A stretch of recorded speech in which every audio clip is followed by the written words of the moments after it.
Um, Welcome, everyone. I'm really happy to see that you are not leaved yet. So, in my presentation, I focus on semantic. Speak up. Okay. So, in my presentation, I focused to the semantic web and linked open data phenomenon from the digital philology point of view. In the past few years, it became a hot topic. In last year was published Graph Data Models and Semantic Web Technologies in Scholarly Digital Editing, which was based on a workshop. Just a few years before the workshop, Barbara Bordahello, in her much-discussed article, disputes that the computer and the use of digital methods have revolutionized the practice of scholarly editing, stating that there is no such a thing as digital scholarly editing because every method has a heritage in the editing of print editions. Although Bordahello's conclusions may seem correct at first glance, because she's very convincing actually, a closer look quickly reveals that she's wrong. As Andreas Kucera has already pointed out, with the appearance of new methodological possibilities, the independence of paper as medium opens up a whole range of new interpretative approaches, and this contradicts Bordahello's statement. I think it's important to note that Bordahello neglected two important aspects of digital scholarly text publishing: the radical change in data structure and data management. The structure of a digital edition differs by its nature from a print edition. In the case of digital editions, usually the units of the edition are digital objects, such as markup language transcriptions and digital surrogates of manuscripts, and other purpose solutions will be discussed in the next presentation. The edition is, in fact, a system of relations between these objects, which implies different ordering possibilities so that a digital edition can be understood as a set of several differently structured editions. The second aspect is the data management. The internal and external data repositories which are supporting the data management of the publication are part of the digital object. For example, if we connect a VIF record to the publication, the data, what the record contains, become part of the digital edition. In the case of outward-facing references of printed publication, this process doesn't take place only if the referenced edition is ready to hand. The role of data stores has also changed. While in the case of print editions, editors, if they did produce a data store in a critical edition, the data could only interpret the information in the context of the edition. The aim in creating repositories to support digital editions is to describe reusable data that serve the widest possible research audience, thus several editions can refer them.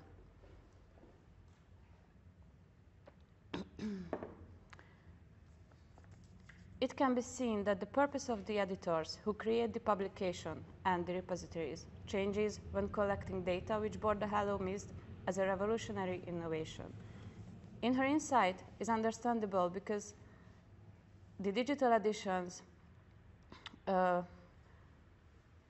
she analyzed do not exploit the potential of technology. At the same time, Joris van Zundert also pointed out that as long as digital publishers publish editions that are digital metaphors for the book, no paradigm shift can be accepted. Following Zundert's lead, Jeffrey Seawitt and Andreas Kucera also call for this shift. While Zundert has moved from representing the text as document to representing text as work or text as process, Witt is now looking at digital scholarly text editions from the paradigm of text as network. Kucera points out that although Witt actually thinks of digital scholarly text editions as multipartite network, which can easily be described as graph, he doesn't consider the actors involved in the production of the edition as part of the network. While Kucera's idea is that all individual decisions of the contributors became the part of text addition as work. So he no longer imagines a publication as a multipartite graph, but as a labeled provenance knowledge graph. This graph includes transcriptions, the critical apparatus, the relationships between apparatuses, and the provenance of each statement. His idea is that research data published in the form of a provenance knowledge graph does become a set of subjective decisions made by researchers. As a consequence, it's up to the user to decide whether he or she trusts the researcher's judgments based on the researcher's scientific profile.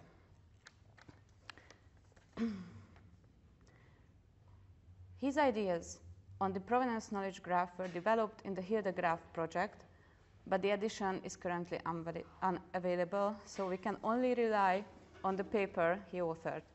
The first and perhaps the most important decision is not using XML format. Within the DARIAH project, within the DARIAH project, an attempt was made to produce a markup language transcription following the recommendation of text encoding initiative, but not based on XML, but on the format developed in the Codex project. The model they use is based on standoff annotations. The transcripts are in plain text format, and the apparatus has been inserted as a standoff annotation to specific indexes of text using a dedicated editing interface, which is actually the SPEEDY, which was developed by a company. The relationships between texts and annotations were modeled in Neo4j graph database. The DARIAH project was designed in an attempt to match the annotations to the categories recommended by TEI. The system distinguishes 6 annotation layers that coexist in the system: layout, style, entities, syntax, morphology, and language. He argues that this solution avoids the problem of encoding overlapping hierarchies in XML, but all the examples he gives, in fact, can be easily encoded in XML or XML combined with standoff annotations. He concludes that the XML structure is not suitable for sophisticated annotation, and it's a quote, "The TEI community is in real danger of hitting a dead end unless viable alternatives to XML are found in timely fashion." Actually, Georg Vogeler pointed out, however, that the juxtaposition of XML and the graph data model, in fact, is wrong. The XML structure itself forms an ordered graph with root elements by its nature. In addition to the rejection of markup language encoding, the data structure used for the knowledge graph may seem an unusual choice.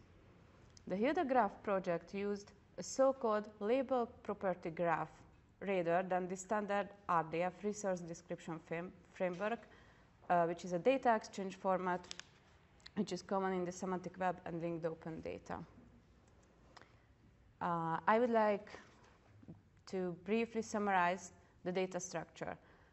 RDF-based graphs are built on triples. Each triple is built up from a subject, an object, and a statement. The subject and the object being the nodes in the graph structure, in the graph structure, and the statement the edges connecting them. The subject and the object are identified by a uniform resource identifier. The statement, which precisely defines the relationship between the two entities, is also an URI. With URIs, we can make statements about the same resource, both subject and object, in different independent systems. For each entity, the algorithm draws further inferences from the available triples. The labeled property graph model is represented by a set of nodes, relations, properties, and labels. Both data nodes and their relations may store properties represented by key and value pairs. In contrast to the RDF model, where, for example, to specify a source of a statement, a new triplet must be created. In the LPG model, these are properties, thus the graph is much more compact. In LPG graph databases, data is usually stored in JSON format. Each node and edge is a JSON document. The main difference is that while RDF uses URIs for identification, the LPG data model uses only strings, which are thus only suitable for local identification within the graph, and there are no recommendations and standards for the model as well. As a consequence, the LPG-based graph database, although fully customizable, is a closed system. The specificity of the model does not allow it to be linked to the semantic web. The implementation of the LPG model is also not trivial. There is no formal query language, the most common being Cypher used in Neo4j. So far, it seems that the LPG data model is only used by a narrow group of people in the humanities. They also use the Neo4j system. While there are a number of free open source tools available for using RDF technology, the Neo4j system is developed by a company, and free access to the cloud service is very limited. Recent developments will soon enable RDF technology to serve the need to add additional properties to the edges connecting nodes. Ontotext and World Wide Web Consortium are already working on a solution to this problem, although RDF Star and its improved query language Sparkle Star is not yet an official standard, but the first recommendations were published last year. RDF technology, by requiring compromises, ensures interoperability between different systems and other standard data exchange formats. The technological drawback of having to create separate triples for each statement, resulting in the dataset's unmanageable size, is easily overcome by computing power of present day. The experience of the past decades shows that neither a tool is supposed to be universal, nor a data model can be imagined without compromises, as can be seen, for example, in the case of TEI XML. In my opinion, the emphasis should be on ensuring that digital philologists and humanists as well are sufficiently familiar with the technologies they use, and they adopt a reflective and critical approach to them.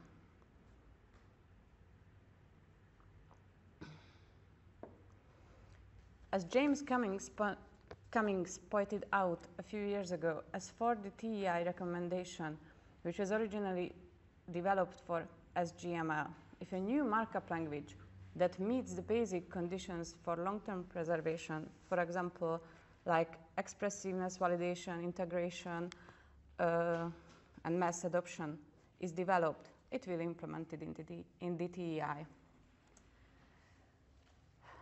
In recent years, we have seen several examples of modeling the data of scholarly texts using semantic web technology or graph data models.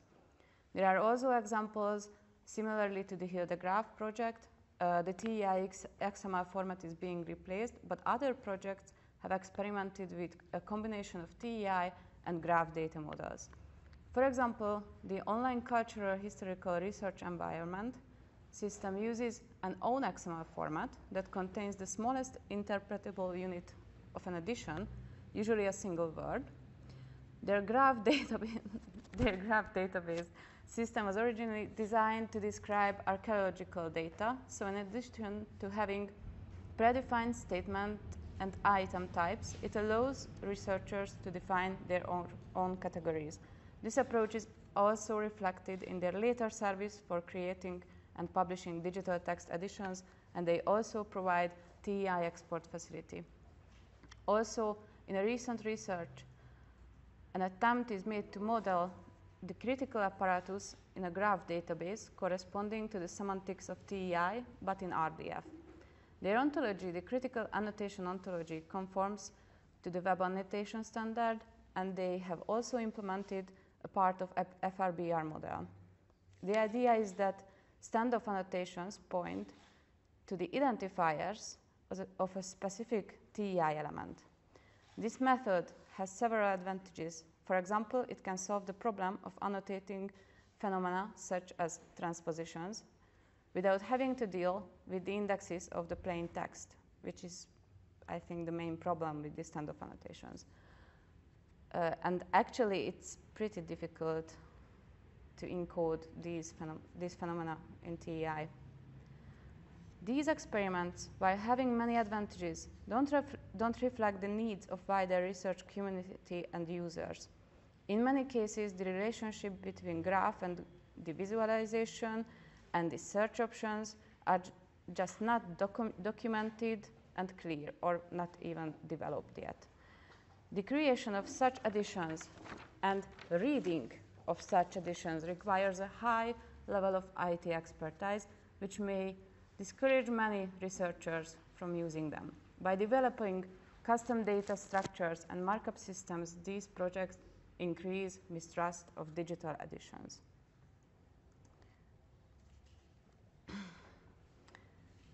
In the end, very briefly, I would like to present the DigiFil project solution for integrating semantic web technologies.